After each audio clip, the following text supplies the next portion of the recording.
ഇപ്പോൾ M V Govindan മാധ്യമങ്ങളോട് സംസാരിക്കുന്നു തത്സമയം.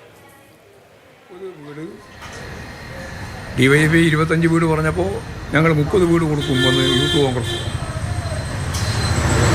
രാജീവ് ഗാന്ധി ഇവിടെ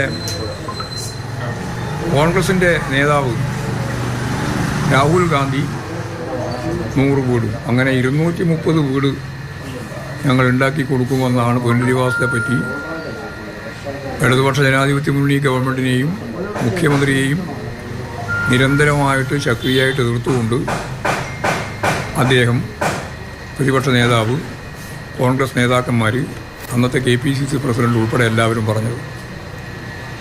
1.5 വർഷമായി ഏത് ഫണ്ട് എവിടെ എത്ര എന്നുള്ളതിനെപ്പറ്റി ഒരു വിവരവുമില്ല. KPCC അക്കൗണ്ടിൽ ഉണ്ടോ മറുപടി പറയുന്നില്ല. ഞങ്ങളുടെ സംയുക്ത അക്കൗണ്ടിലുണ്ട് എന്നാണ് പറഞ്ഞത്. 2 ആൾ മത്സരിക്കുന്നവരാണ്.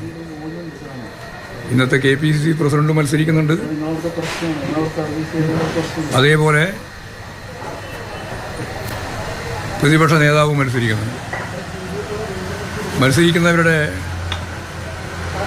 സാമ്പത്തിക കാര്യങ്ങൾ സംബന്ധിച്ചെല്ലാം വിശദീകരിച്ച് കൊടുക്കേണ്ടതുണ്ട്. അതിലവരിതൊന്നും പറയുന്നില്ല. ഇതിങ്ങനെ എവിടെ ഈ ഫണ്ടത്ര എവിടെ പോയി? കോടിക്കണക്കിന് ഉറുപ്പിക പിരിച്ചു എന്നാണ് വിവരം. സ്വാഭാവികമായിട്ടും ഇതേവരെ മുഖ്യമന്ത്രി ഉൾപ്പെടെ ചോദിച്ചിട്ടും മറുപടി പറയുന്നില്ല. ഇതാണ് ഒന്നാമത്തെ പ്രശ്നം. അതൊന്നും നിങ്ങൾക്ക് ഈ മാധ്യമങ്ങൾക്ക് വലിയ പ്രശ്നമല്ല. കാരണം നിങ്ങളെല്ലാം ഇതിനെല്ലാം മൂടി വെക്കാൻ വേണ്ടി പ്രതിപക്ഷത്തെ, പ്രത്യേകിച്ച് VD സതീശനെയും കോൺഗ്രസിനെയും സഹായിക്കുന്നു എന്നുള്ളതാണ് ഒരു പ്രധാനപ്പെട്ട കാര്യം.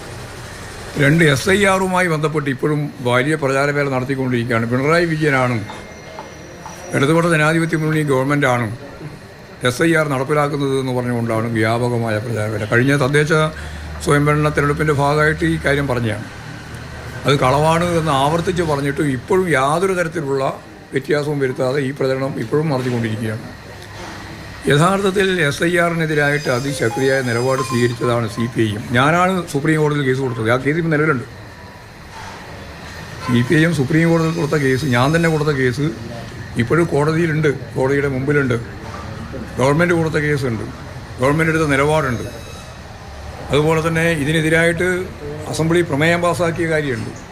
എല്ലാം ഉണ്ടായിട്ടും യാതൊരു ഉളുപ്പുമില്ലാതെ കോൺഗ്രസും അതുപോലെ തന്നെ ലീഗും വ്യാപകമായ പ്രചാരവേല, പ്രത്യേകിച്ച് അതിൻ്റെ നേതൃത്വം കൊടുക്കുന്നത് ജമാഅത്തെ ഇസ്ലാമിയാണ്, ശക്തിയായ രീതിയിലുള്ള പ്രചാരവേല നടത്തിക്കൊണ്ടിരിക്കുകയാണ് ഗവൺമെൻറ്റിനെതിരായിട്ട്.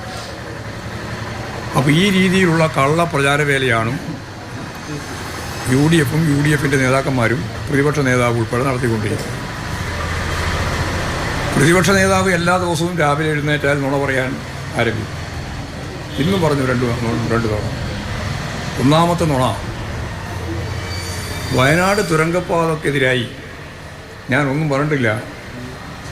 പ്രകൃതി ആഘാതത്തെ സംബന്ധിച്ചിടത്തോളം പരിശോധിക്കണമെന്ന് മാത്രമേ പറഞ്ഞിട്ടുള്ളൂ. CPM സംസ്ഥാന സെക്രട്ടറി മാധ്യമങ്ങളോട് സംസാരിക്കുകയായിരുന്നു.